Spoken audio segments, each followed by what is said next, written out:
It was a sweltering Thursday afternoon when Angela Carter stepped into the glass panel bank in downtown Atlanta. The heat clung to her skin as she walked through the double doors, the cold air of the bank offering a momentary sense of relief. Dressed in a simple navy blouse and tailored slacks, her natural curls pulled back into a neat bun, Angela looked every bit the professional. But as she approached the teller's desk with a smile and a folder in her hand, she couldn't help but feel the eyes on her. This wasn't new. Angela was used to being looked at, not with admiration, but with suspicion. She was a black woman in America.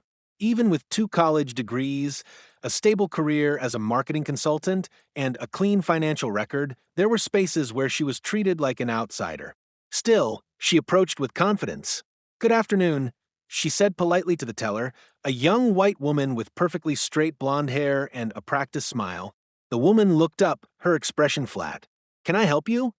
"I'm here to open a business account," Angela said, handing over her documents.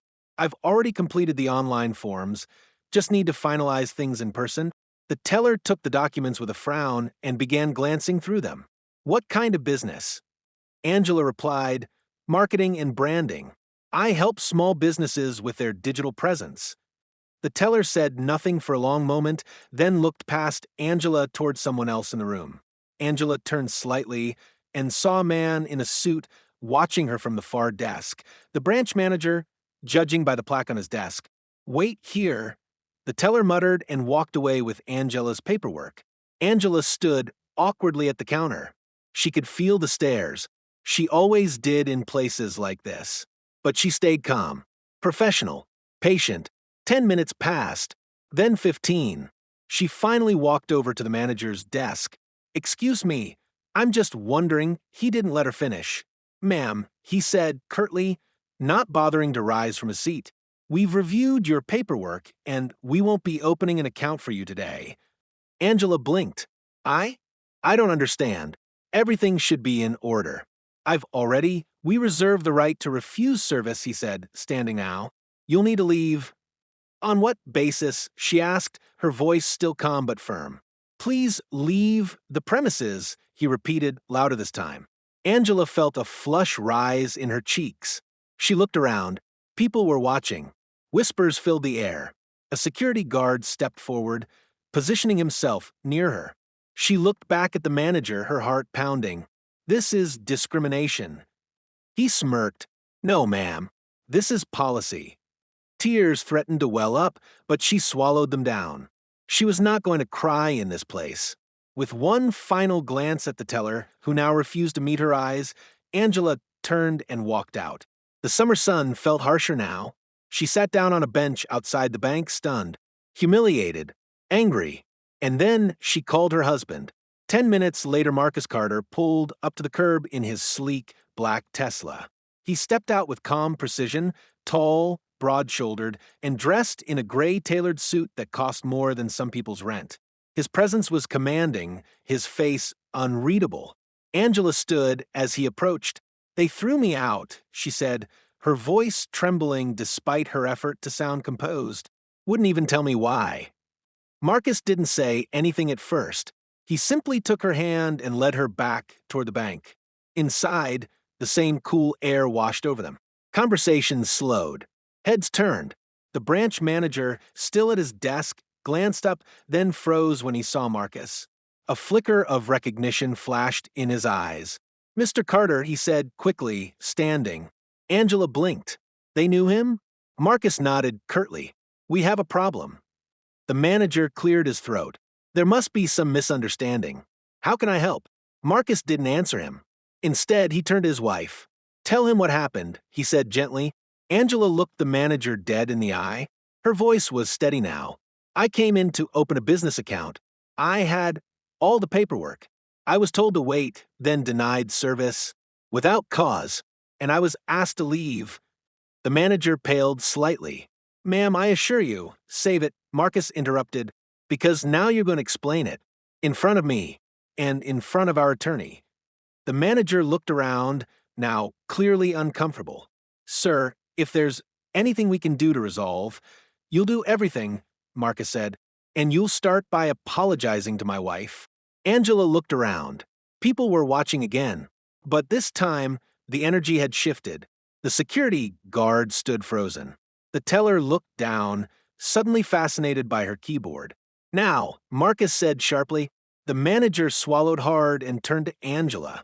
I apologize for the inconvenience, Mrs. Carter. Angela raised an eyebrow. Inconvenience. Marcus took a step forward. This woman you just kicked out, the one you treated like a criminal, she has more integrity, intelligence, and power than anyone in this damn building. And you thought she didn't belong here. The manager started to stammer. I wasn't aware she was your. So that's the issue? Marcus said, his voice now low and dangerous. You mean you didn't know she was married to me? Let me guess, if you had, you'd have rolled out a red carpet? Angela touched his arm. Marcus, he took a breath, then looked at her with calm strength. You don't need me to speak for you. Angela turned to the manager. You thought I wasn't important enough. You thought I was out of place. And the moment I walked in, you made a decision. That decision will cost you. The manager glanced nervously toward the back offices. Ma'am, I'm filing a formal complaint, she said. And if I find out this has happened to anyone else, anyone you thought looked wrong, I will make it known. She turned and walked out of the bank again, this time with her head high. Marcus followed her, and just before he stepped out, he looked back and said, By the way, we were planning to move our 7-figure business accounts here. Not anymore. Later that night, Angela sat on the couch in her living room, her laptop open, a fresh cup of tea in her hand. Her inbox was filling up. Friends, colleagues, even strangers were reaching out. The story had gone viral. One woman had recorded the incident from inside the bank. She had posted it online with the caption, Black woman denied at bank. Her husband's arrival made them regret it instantly. Thousands of people were commenting, sharing, demanding accountability. News outlets were reaching out for interviews. The bank had released a vague statement about reviewing internal practices. Angela leaned back and closed her eyes for a moment. Long day. Marcus asked as he entered the room. She smiled, long but powerful. He sat beside her, his arm wrapping around her shoulders. You didn't let them break you. I almost did, she whispered, but you didn't. She looked at him. Thank you for showing up. He kissed her forehead. Always. 2 weeks later, the bank issued a public apology. The branch manager and teller were both suspended pending investigation. The regional VP called Angela personally, asking to meet. She declined. Instead, Angela wrote a powerful op-ed in a national magazine titled, Respect Shouldn't Be Earned by Who You're Married to. It went viral too. Soon after, a nonprofit organization reached out, asking her to lead a campaign focused on financial equity and racial justice in banking.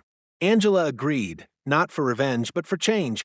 And 1 month later, Angela opened her business account, not at the same bank, but at a Black-owned bank that welcomed her not because of her husband, not because of her connections, but because they saw her, respected her, valued her. And as she sat in the executive office, signing the final documents, she smiled to herself. They had tried to shut the door on her, but all they did was give her a reason to build her own.